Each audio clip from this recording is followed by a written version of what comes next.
Israel Hamas युद्ध से जुड़ी ये बड़ी खबर है। इजराइल के कब्जे में आए हमास के 2 आतंकियों का कबूलनामा। हमास के आतंकियों ने कबूला शिफा अस्पताल में हमास का सेंटर। हमास के आतंकी ने कहा अस्पताल से रची जाती है साजिश। हमास के आतंकी ने कहा शिफा अस्पताल हमास का सेफ सेंटर है।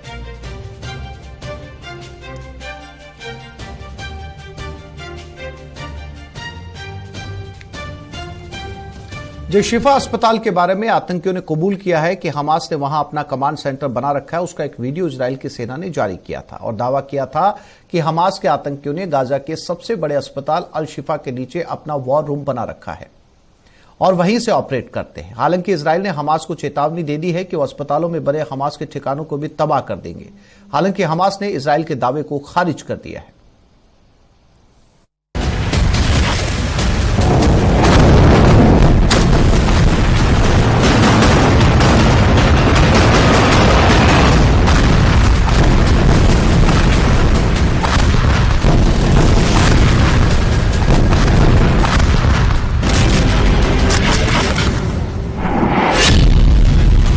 गाजा का सबसे बड़ा अस्पताल बना हमास का हेडक्वार्टर।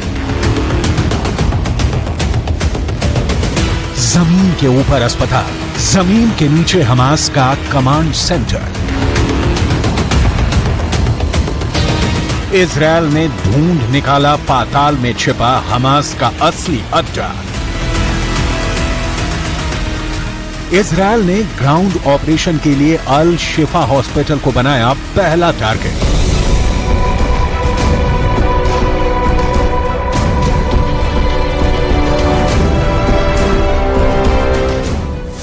गाजा के अल शिफा हॉस्पिटल में इन दिनों करीब 40,000 लोगों की भीड़ जमा है। इस भीड़ में मरीज भी हैं, घायल लोग भी हैं, बेघर और बेसहारा लोग भी हैं और इन्हीं फिलिस्तीनी लोगों के बीच छिपे हैं हमास के हजारों लड़ाके। इजराइल की भीषण बमबारी से बचने के लिए हमास के लड़ाकों ने इसी भीड़ में शरण दी है, क्योंकि हमास को पता है कि पूरे गाजा में एक यही वो जगह है जहां इजराइल चाहकर भी हमला नहीं कर पाएगा, क्योंकि अगर उसने ऐसा किया तो पूरी दुनिया इजराइल के खिलाफ खड़ी हो जाएगी। तब अमेरिका भी इजराइल का साथ नहीं दे पाएगा। इसीलिए हमास चाहता है कि इजराइल अल शिफा अस्पताल पर बम बरसाए और 40,000 बेगुनाहों की मौत का जिम्मेदार इजराइल को ठहराया जाए। लेकिन इजराइल ने पूरी दुनिया के सामने हमास के इस साजिश को बेनकाब कर दिया है।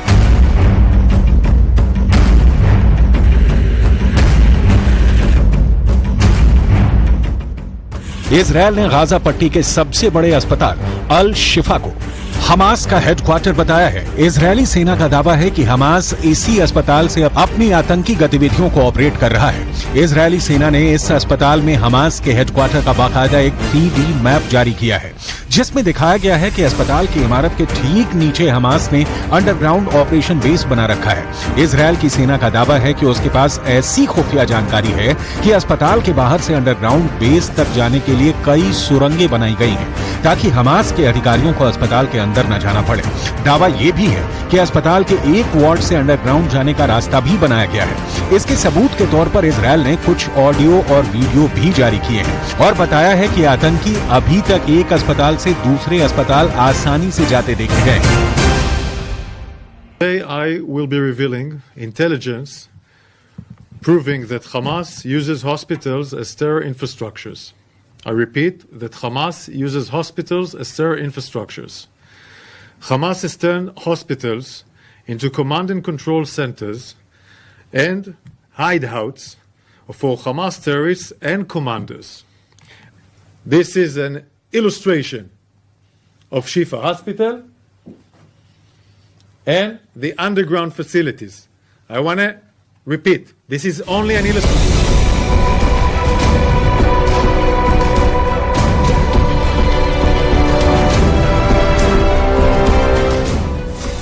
डैनियल हगारी ने टीवी स्क्रीन पर अस्पताल की लोकेशन दिखाते हुए बताया कि अल शिफा अस्पताल में मरीजों के लिए 1500 बेड्स हैं और 4000 स्वास्थ्य कर्मी काम करते हैं। इजरायल ने अल शिफा अस्पताल के पूरे कैंपस में हमास के कंट्रोल और इस्तेमाल वाली इमारतों को चिन्हित कर लिया है।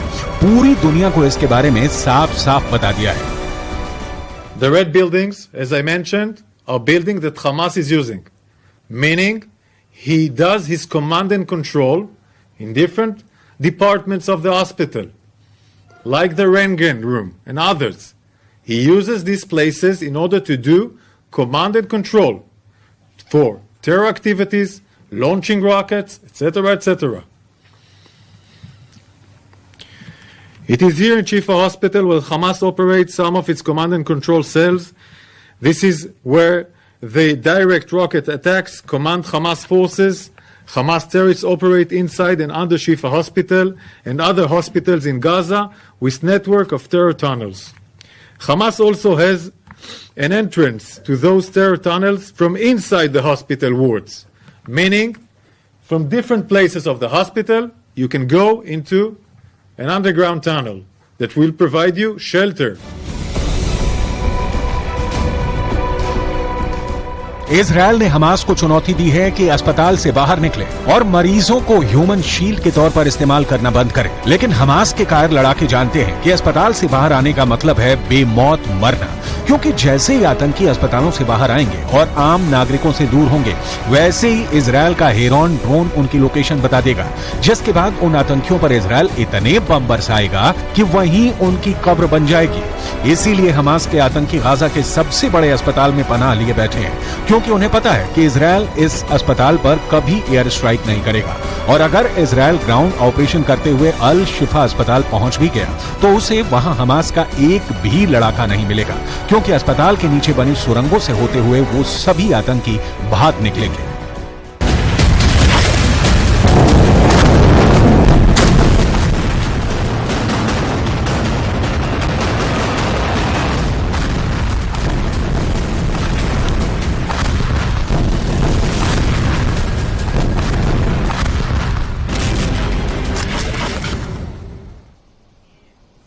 इस वक्त ईरान सुपर एक्टिव मोड में है। बंधकों की रिहाई की बात हो या इजराइल पर डायरेक्ट अटैक की बात, ईरान हर मोर्चे पर खड़ा दिख रहा है।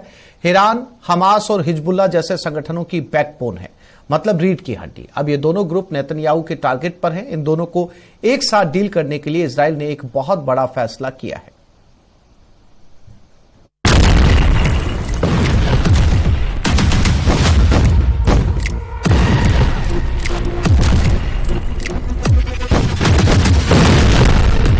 बारूद से भरी गलियों में मौत नाच रही है।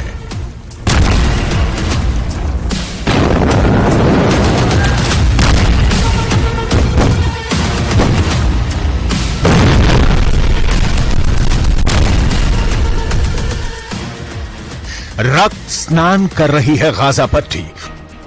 कुछ 1000 हमास हैं और उनके क्रूर हमले हैं।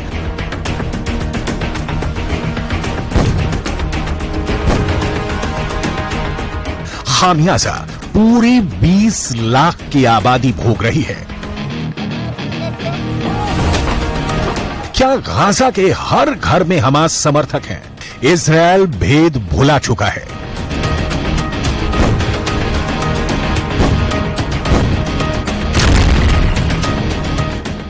आतंकी ठिकाने और रिहायशी इलाके के बीच इजरायल के टैंक, तोप और गोले कोई फर्क नहीं कर रहे।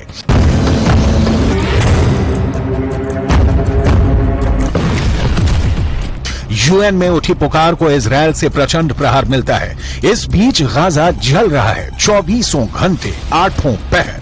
अब तक कितनी मौतें हुई, कितने जख्मी हुए, कितने आशियाने खाक हुए और गाजा की सबसे ताजा तस्वीर कैसी दिखती है, इसकी पूरी डिटेल आपको दिखाएंगे। गाजा अपने इतिहास के सबसे बुरे दौर से गुजर रहा है।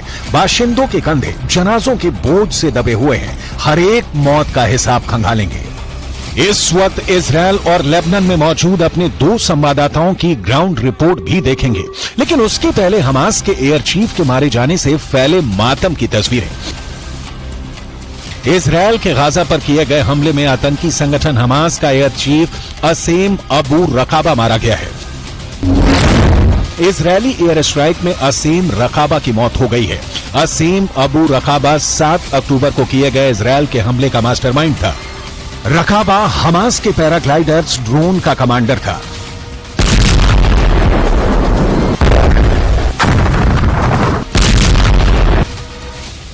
हमास के एयर चीफ की मौत का इजरायली पीएम बेंजामिन नेतन्याहू ने एनिमेटेड वीडियो जारी किया है।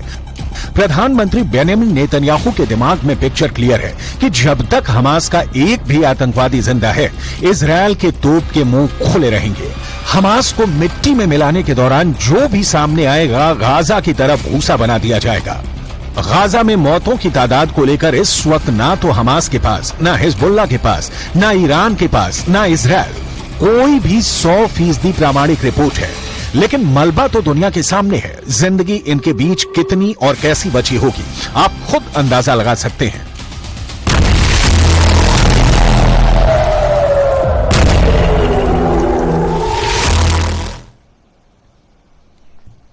उधर इजराइल का दावा है कि उसने हमास की 150 से ज्यादा सुरंगों को टारगेट किया है और उसके कई बंकर भी बम से उड़ा दिए। लेकिन तबाही का बड़ा खतरा तो गाजा में अब नजर आने लगा है, क्योंकि इजराइल की बमबारी से मरने वालों की तादाद 9000 के पार जा चुकी है। अब रूस ने भी कह दिया है कि इजराइल जिस तरह से गाजा पर हमले कर रहा है वो अंतर्राष्ट्रीय कानून के खिलाफ है।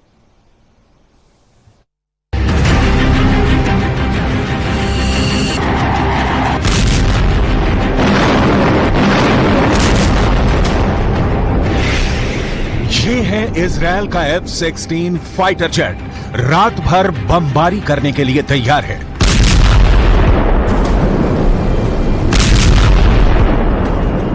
इसमें लगे हैं 4 बहुत ही खतरनाक बम। ये हैं जेडैम।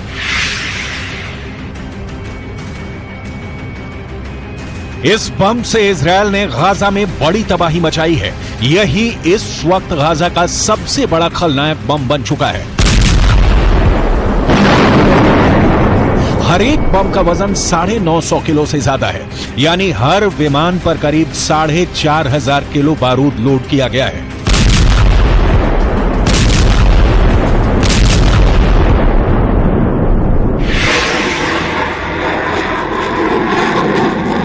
जब गाजा में यह बम रात में फटता है तो ऐसा धमाका होता है। इजरायल को अमेरिका से मिले इस बम ने बहुत तबाही मचाई है।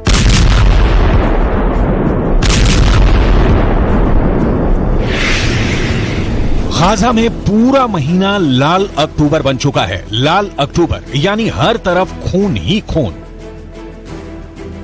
इस बमबारी की शुरुआत 7 अक्टूबर के बाद से हुई, क्योंकि पहले हमास ने इजरायल में 1400 लोगों को मारा और अब इजरायल ले रहा है बहुत ही खौफनाक बदला।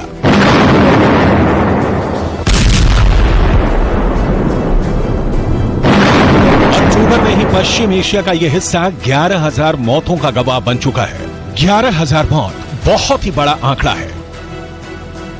पश्चिम एशिया का यह हिस्सा बहुत दहला रहा है। दुनिया तक जब यहां की तस्वीरें पहुंच रही हैं, तो सवाल हो रहे हैं कि आखिर इजरायल ये बमबारी क्यों बंद नहीं करता। तो इजरायल का जवाब है कि हमास के खत्म होने तक गाजा पर बमबारी जारी रहेगी।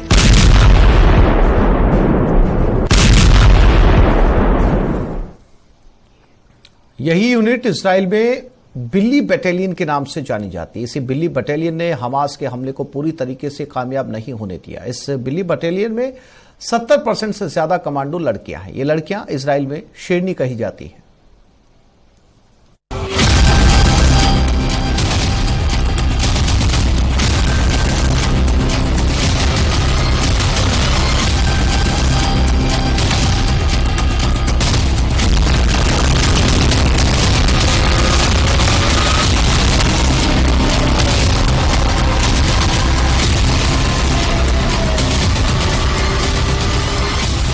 इजरायल की इस फोर्स को असल में काराकल बटालियन कहा जाता है। ये बटालियन इतनी खतरनाक है कि जिस मिशन को पूरा करने की ठान ले उसे अंजाम तक पहुंचाकर ही दम लेती है।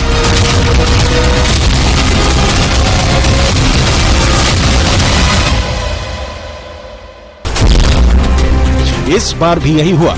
7 अक्टूबर को हुए हमले के बाद बिल्ली बटालियन एक्टिव हुई और उसकी 13 कमांडो लड़कियों ने हमास के 100 लड़ाकों को मार दिया।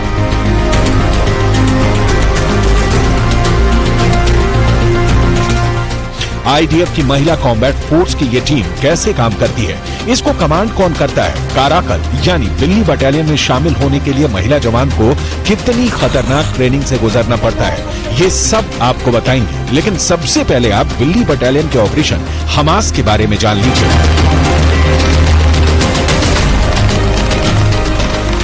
कि कैसे सिर्फ 13 कमांडर ने हमास के मिशन को पूरा होने से पहले उसे फेल कर दिया।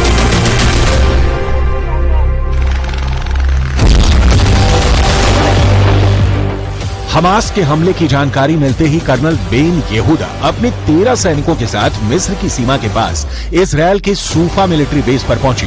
यहीं पर हमास ने हमला किया था और वहां पहुंचते ही इस बिल्ली बटालियन की कमांडो ने लड़ना शुरू कर दिया।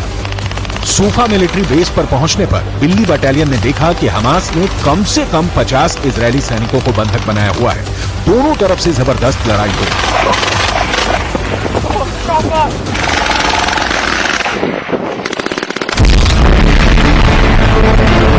इजरायल का दावा है कि लगातार 4 घंटे तक फायरिंग में कर्नल बेन येहूदा और उनकी साथी कमांडर ने हमास के कई लड़ाकों को मार गिराया। हालांकि इस दौरान बिल्ली बटालियन के कुछ कमांडो भी घायल हो गए, लेकिन कर्नल बेन येहूदा का इरादा डिगा नहीं और वो डटी रहे। इस दौरान इजरायल की नेवी के एक कमांडर भी हमास से लड़ने सूफा मिलिट्री यूनिट पहुंच गए। ये लड़ाई करीब 14 घंटे तक चली, जिसमें बिल्ली बटालियन ने 100 हमास लड़ाकों को मार गिराया और अपने साथी सैनिकों को भी छोड़ा लिया। 14 घंटे का यह ऑपरेशन इजरायल के सैन्य इतिहास में बड़ा मुकाम पा चुका है। इस ऑपरेशन के बाद पूरे इजरायल में कर्नल बेन येहूदा और उनकी टीम हीरो बन गई है। हर कोई इजरायल की इस बिल्ली बटालियन की तारीफ कर रहा है, लेकिन ये पहली बार नहीं है जब कर्नल बेन येहूदा इतनी बहादुरी के साथ लड़ी और अपने सैनिकों की जान बचाई।